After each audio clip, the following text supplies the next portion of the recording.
Happy Friday!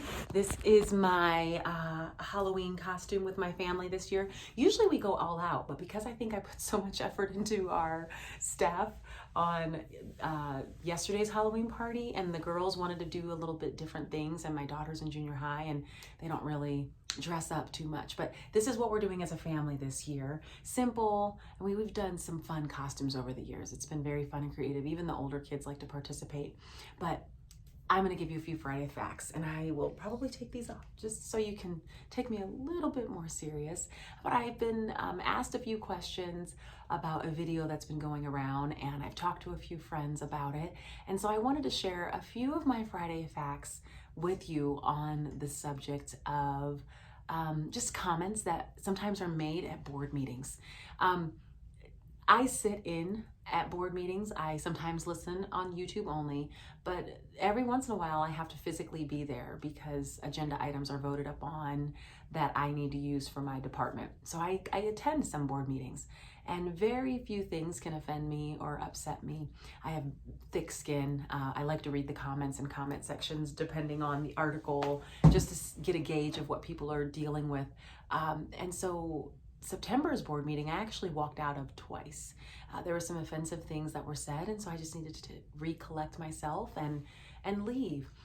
But I would like to encourage those of you that are listening and watching the reshare and share of videos, that you wouldn't take them at face value all the time, and that while they have 2 minutes and 30 seconds to share their point, they're awesome debaters, they have good points, and they have passion and values behind what is being said. I would encourage you to stop and do what my friends have been doing the last couple weeks and asking, is this true? What are they saying? Where did they find this information? So that you can be walked through. I guarantee that some of the programs that have been coming out are not just programs that are fly by night. The teachers felt like this felt good and they wanted to do it. When I select a curriculum, for example, there has to be multiple steps to vet this process and the person and the company being used. So for example, I wanted a language learning software for our second language learners, and I had to go through a long process. One for an RFP that went to the state, and multiple people sat on the committee. They listened to the presenters as to why we should bring them into the state of Utah. And then we voted, and there was a process to see if it was something that we could put out to schools to say, these are the top 3 language learning software programs that you could use. And then once that happens, I then have to vet at the district level. And so there's a process when companies are being brought in to the school district. School districts can't just say out of a hat they want to do something. They have to do the research. They have to ask the creators of the content.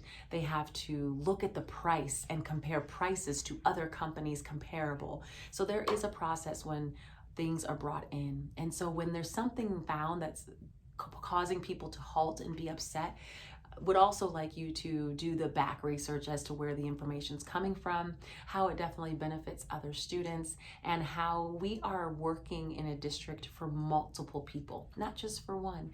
And while we hold on to values and ideas that are close to our hearts, we are not just teaching people that are like us. We are teaching people and all people.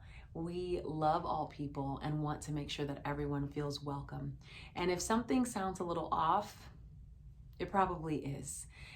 In light of news that has come out across the state from one of our own districts, we were hearing a lot from one side and not from the other. And I encourage you to pause, applaud the person who is a great public debater and an awesome public speaker, but then ask yourself, how much of this does it really affect the schools and the teachers? Teachers are professional individuals. The district people are professional individuals, and they are doing their best to research before putting something in place.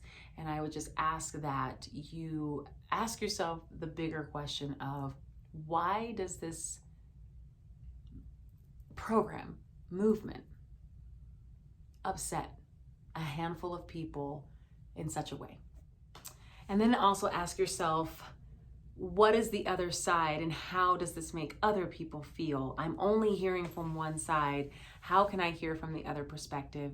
Right now, I can say it's hard to share the opposing viewpoint because of the response that will be received. We are encouraging because we know that it's important to hear from multiple perspectives, but sometimes at board meetings, it doesn't feel very safe. And in September, when I was at that board meeting, I walked out twice. I didn't feel safe. I was the only Black woman in that room. And some of the things that were being said made me feel uncomfortable and targeted, to say the least. And if the fact that a school resource officer has to be in the back of the room at board meetings lets you know that it's not a very good space to be in. It's toxic.